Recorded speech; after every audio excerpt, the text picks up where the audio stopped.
Hi, it's Brandy here to talk about the recent assignment that we just had, and I do have my notes up on the screen. So if you see me looking up, that's kind of my whole objective or reasoning for looking up. But as far as my personal reflections on the piece, I'm gonna talk from a very personal standpoint, and then I'm gonna go into, I guess, a more educational or kind of like sound mindset. So, like with waiting for Godot, we start off with Vladimir and Estrogen, who are there waiting on someone who essentially will never show up. So, from like on a personal relation standpoint, I have a 1 year old daughter. She just made one on Saturday.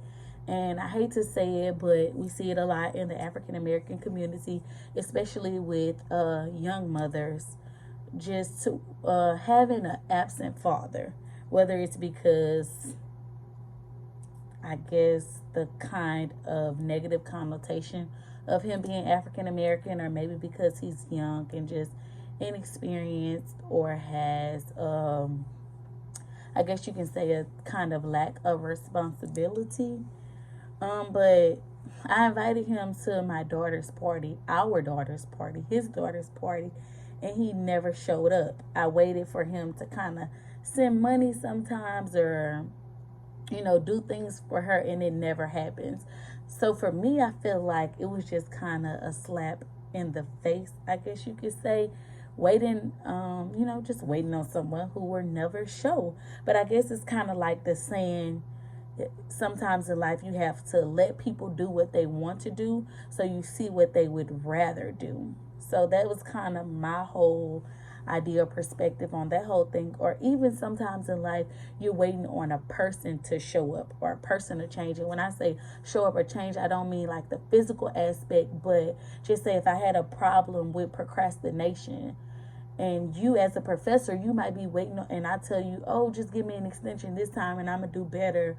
You just kind of waiting on me to show up as a person who's changed or become better, and I never do. And I think, we see that a lot in life. But from the whole aspect of me waiting on my child's father to show up, or for Vladimir and Estrogen, who's waiting on someone to show up who never will, I'm a Christian, and just from like I guess you could say, a biblical standpoint, or from a church standpoint, my mother says it all the time, like, you never put your faith in man because they'll fail you every time. And I just think I saw that clearly in waiting for Godot.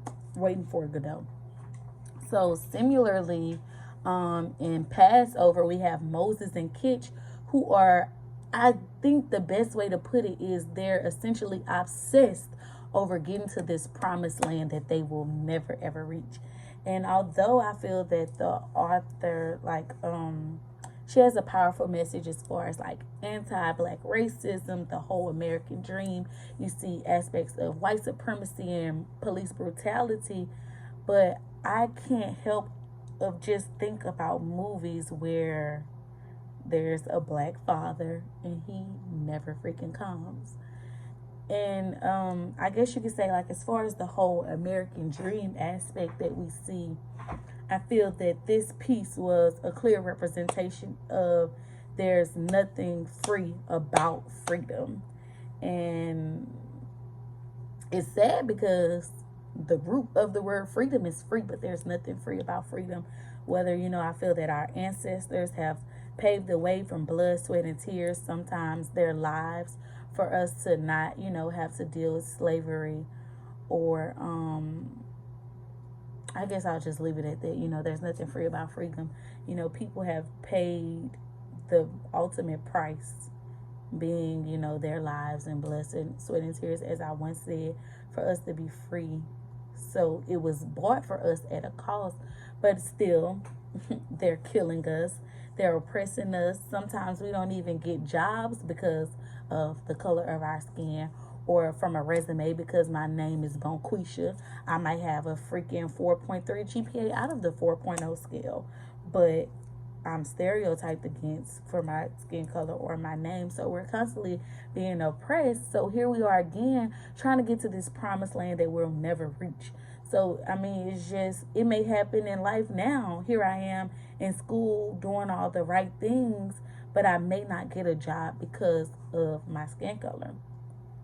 So even still, I see like Moses and Kitch, they're on stage and they're waiting for something, or I guess, or they're on stage and something, or rather not even something, but more specifically someone, and that someone stops them, and them being the two white men, who's stopping them. Also, and there's Ossifer, and then how convenient or ironic that the other one's name is Master. The thing that automatically clicks in my mind is slavery. So again, I feel like throughout the piece we see them kind of waiting for a change day to day, just in hope that something will be different, but nothing ever happens. And it's the same thing, and I'm thinking about that song, we just keep on waiting on the world to change, but there's no change. And I feel like a lot in this piece I saw like representation of certain lines and certain phrases, and I can't help to think about I think this was probably like my 9th grade or 10th grade, like social studies, and maybe it was like world history. Maybe, well, my teacher would always say, a lot of times in history we hear the phrase that history will repeat itself. But no, history can never actually repeat itself in a itself in a literal sense, but more so, as he said, similar events will occur. So we're oppressed during slavery. We're oppressed now by, meaning job, like, not being able to get jobs and stuff. So for me, like with Waiting for Godot, when we have Estrogen and Vladimir, once again, they're waiting out by the tree or whatever. And we start to meet people. I can't think Pazzo and Lucky, and then also the little boy. And he's saying, Godot didn't come today, but surely he'll come tomorrow. And I feel like that's the little thing what I think happens in life. Sometimes we get fed a little bit of this or a little bit of that, what we want to hear, just enough for to keep us waiting. I guess, it's just you feeding me a little bit to get by. You're constantly feeding me with lies. As I said, every time my child's father, he said, I'm going to really come this time, or I'm going to do this, I'm going to start to do that. And because that's what I want to hear, I think, I want him to do this. This is what I'm anticipating. I believe it. But at the end of the day, I know it's a lie. And so I think because they wanted Godot to come, they just kept on believing it. They're constantly being fed with a lie. And you would think at some point they'd get it like, well, shoot, he lied the day before and the day before that. Maybe he's lying to me again, but because I want him to be here so bad, that's what I'm yearning and anticipating. I'll just go ahead and take this lie. And so, like, I think even still in life, like, okay, we just kind of want a little hope. That hope is what drives us. That's what keeps the thrill in us alive, the passion in us alive. Hope or faith, rather. Just it's the substance of things hoped for, but you don't have the evidence in seeing it. So, although it's just I probably won't see it or I can't see it right now, but I'm going to have faith because, this is what I hope to see. And I guess a good example I could say was like Obama, he gave us hope. And when I say hope, African Americans, but not just African Americans, but more specific, like African American males, because they already have a negative connotation. So, but even if we look at his campaign poster, I'm not sure of the exact poster, but there was a poster with the words hope on it, and that's kind of what he gave us. And so, yeah, although they've given us, when I say given us, he was voted in.